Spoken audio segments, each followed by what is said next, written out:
Hey guys, welcome back to another clip of Schach-manuel-lernen.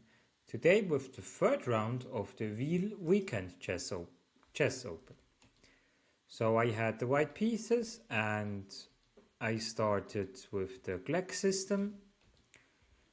And here, after castling bishop g4, I can play h3 and my opponent decided to retreat to d7.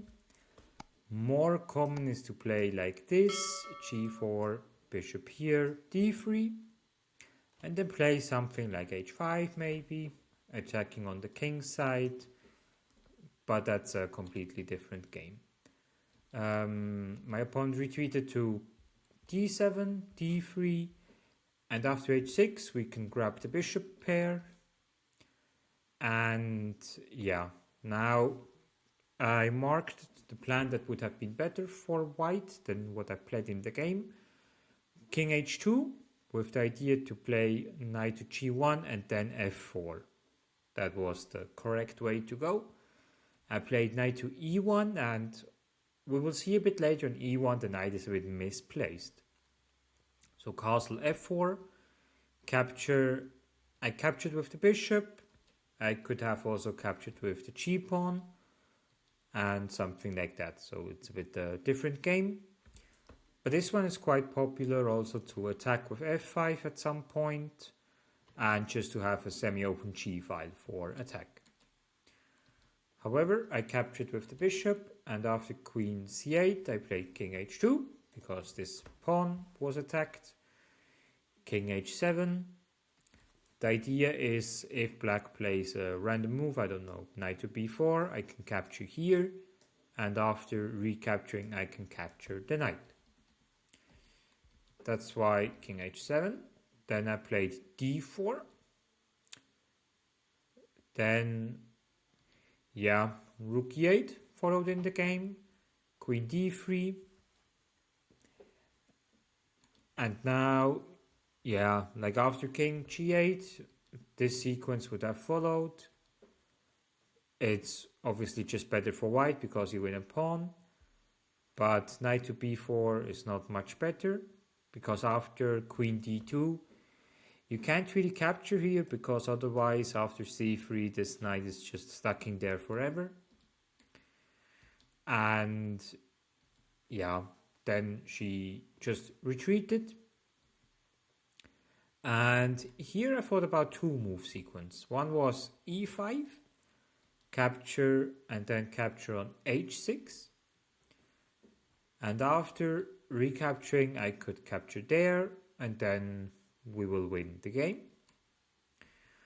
But here black can capture on d4, I can continue capturing and after that queen g5, king f8, like this line.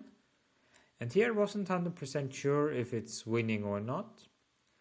It would have been better than in the game. Because we will see a bit slight difference. In the game I immediately captured there. Knight captured. And now I should have captured the knight. And after here, rook f7. Because this pawn is pinned, bishop is protected, so everything is fine. I have the queen there, rook g7, king g8, knight g2, but it's a very long line and yeah, I didn't see it in the game, to be honest. So instead I played queen f4, and here it has a problem if black would play f5.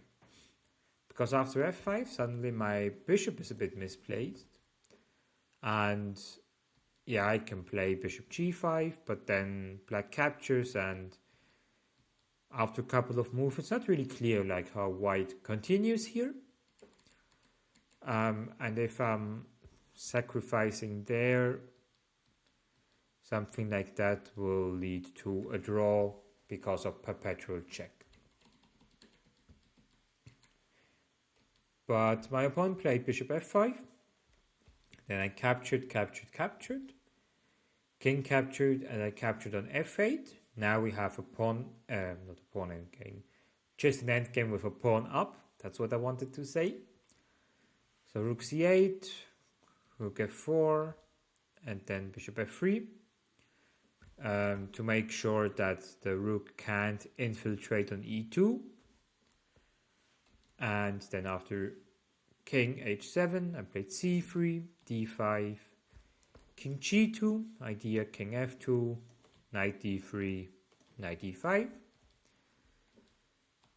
So it happened a bit similar. The rook is not trapped. And after rook e3, knight e5, capture, and then we exchange pieces because it will benefit us.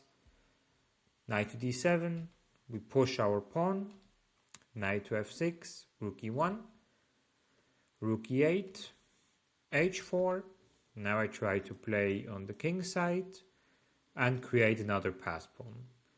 Because black really needs a lot of time, and after something like that at the end, the b7 pawn is hanging. So here it's quite a classical position why the bishop is better than the knight, especially in this kind of endgames. So c6, g4, g5, I just follow my plan. Now bringing the king closer. And after king f4, yeah, the idea is really to come here inside, but first we play h5 with a check, that his king gets more passive. And yeah, here the knight is really passive, the rook is really passive, so it's quite easy to convert. Bishop g6, d4, capture on d4, and now it's game over. After rook e7, king d6, a rook check, g6, and next move following is rook f7, which will win definitely the game. So here I got the big advantage out of the opening, and I missed the correct sequence, especially when I sacrificed the bishop here on h6, and queen f4 was not the best move.